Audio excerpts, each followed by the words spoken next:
Before the world sees your wins, your soul has to feel your work. It's the reps nobody applauds that produce the wins that do, all through a shifting of your identity into a dominator.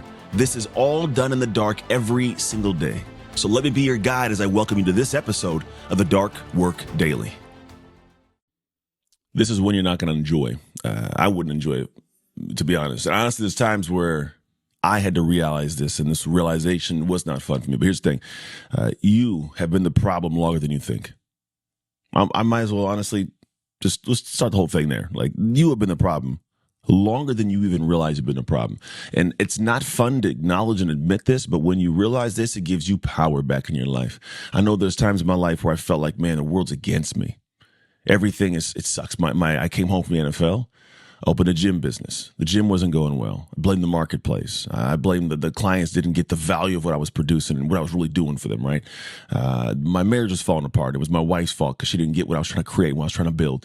I was out of shape because I was busy. I couldn't take care of the gym and go to and train at the gym at the same time. I made an excuse there. The reason that I'm not a present dad is I got to make sure I've trained the other kids. If I train the other kids, I can make money so I can actually go and support my kids. I had a lot of excuses, man. Whole lot of excuses, and I did not accept that I was a problem. Here's what's problematic about that. When you place the reasoning outside of yourself, you rob yourself of the power to change it. If you don't believe you have the power to change something, then you will never do that thing, and you'll never actually try to do the best you can, because for you, it's like, well, even if I built it, it can be ripped right out from underneath me at any given time. Most people, they can trace their frustrations back to a single source once you really get honest, and that source ends up being you. You're the reason that things are going how they're going, because either you have created the ability for this to enter your life and you let it just live there. It's there every day. You exist with it. Or you're the person that goes, you know what? I'm not aware of it, but this problem is something that has just happened around me. I put myself in the wrong position to let it happen. Either you created the problem or you let it persist. And the job that never worked out, or the relationship that kept failing, these are things that are on you every time. Like, you ever notice that some people end up having, like, I've been divorced 4 times. I don't know. I can't find a good man. No, the men found a bad woman. The women found a bad man. That's what happened. It wasn't that you all of a sudden just happened to find the perfectly, wrong 4 people. No, you didn't do what was required at your level to make it work. And it's different work for everybody in every situation. The plans that ever got launched didn't get, stopped because all of a sudden the world outside of you was a problem. You never launched it and faced the problems that come with launching something. And when the same story keeps repeating itself over and over again with different people and different settings and different, structures, the common thread's you. It always is you. It'll always be you. And I know because it was me. At one point in time, I had to stop and look in the mirror. I'm not even saying it, it's not like a metaphor. I actually looked in the mirror in a bathroom in a condo I was living in Brentwood, California, back in 2016. And I had a very big epiphany. I was looking at the problem. It was me. Staring right back at me. I was the reason the marriage was falling apart. I was the reason my business wasn't doing well. I was the reason I was out of shape. I was the reason that I wasn't a great father.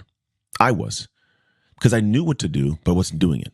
And it was way easier to place blame outside. But here's the problem. When I place blame outside, I robbed myself of the power to believe I could change it. So I'm like, well, you know what? I'm never going to have another good woman, so why even try? Business is just horrible. It's never going to work. Why even try? Yeah, I'm not going to be a good dad. Why even try? And I see how that can seep into somebody's mind and take over. It's intoxicating. The idea that it's not you and you can sleep better at night knowing that you just tried your best, it just didn't work out. No, it doesn't work that way. At some point, you have to realize that when you step back, it takes ownership. Heavy, deep-seated, soul-crushing ownership to go, I am the reason I am here. I'm the reason I didn't fall where I wanted to fall. The chips didn't lay the way I wanted them to lay. I'm the reason. And the thing is, you can never fix what you won't acknowledge. It's something where if you walk into life and you go, I'm not going to acknowledge that this is the cause, well, then the things I will do actionably will never actually change the outcome, because I'm not doing the right work to change the outcome. I'm just doing some work, thinking maybe it'll work out, and it never does. And you can keep recycling the exact same language, exact same conversations over and over again, but the conversation, it always will cycle back to the same place, which is suck. The problems you're experiencing, until it cycles back to a place of ownership. And this might be somewhere, I'm not talking to a low life per se. It might be a person that goes, look, I'm trying to go from $1 million in my business to $10 million. Great, you are the problem. Find out how to actually have that be the first language. When things in my business don't go well, I know that there's different times I can look at someone and go, well, this person didn't do their job. It was on me to put that person in a position to win. My fault. Yeah, they didn't show up. They didn't do their thing. That's on me to not have coached them, have seen that in advance.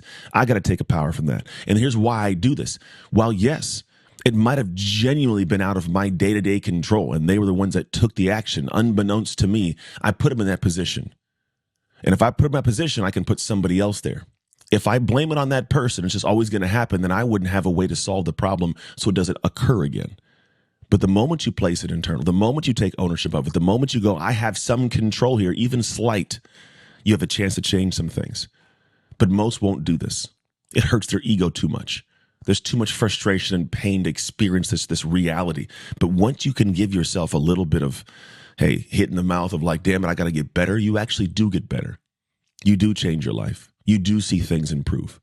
It's the story that's old as time, man. It's like, this is how things have been forever. You want something, you must go and change it because the world is not out there trying to make your life better. No one woke up today saying, how can I make your life better? They woke up saying, how can I make my life better? And that's the same thing that you have to look at and go, if I want to make my life better, I'm responsible for doing so. And the first thing I have to look at is me. What controls do I have? What levers can I pull? What buttons can I push? Are they hard? Yeah. Harder than somebody else's? Probably. But that's life. Because there's going to be some that's hard for you, but easy for you. Some is hard for somebody else, but easy for them. It's back and forth. What might be hard to you is easy to that person and vice versa. It doesn't mean that there's a fairness to it. Life ain't fair. Life is life. You get to show up and do what you do to make moments better. Fair should be thrown out the window. When you operate in that mentality, you never operate at a high tick. So my thought to you, simplistic, is to step back, look at your life and go, I want something more. Great. You've been the problem far longer than you think. If this episode stirred something in you, good. That means there's work to be done. Don't ignore it because listening is just the beginning. Because real change happens when you engage and you commit. So I invite you to join the Dark Work community inside the Dark Work app, which is where you communicate with amazing people on the same journey as you. You can find it on the App Store and the Google Play Store right now. Step into the conversations that sharpen your habits, strengthen your identity, and keep you locked in to the Dark Work.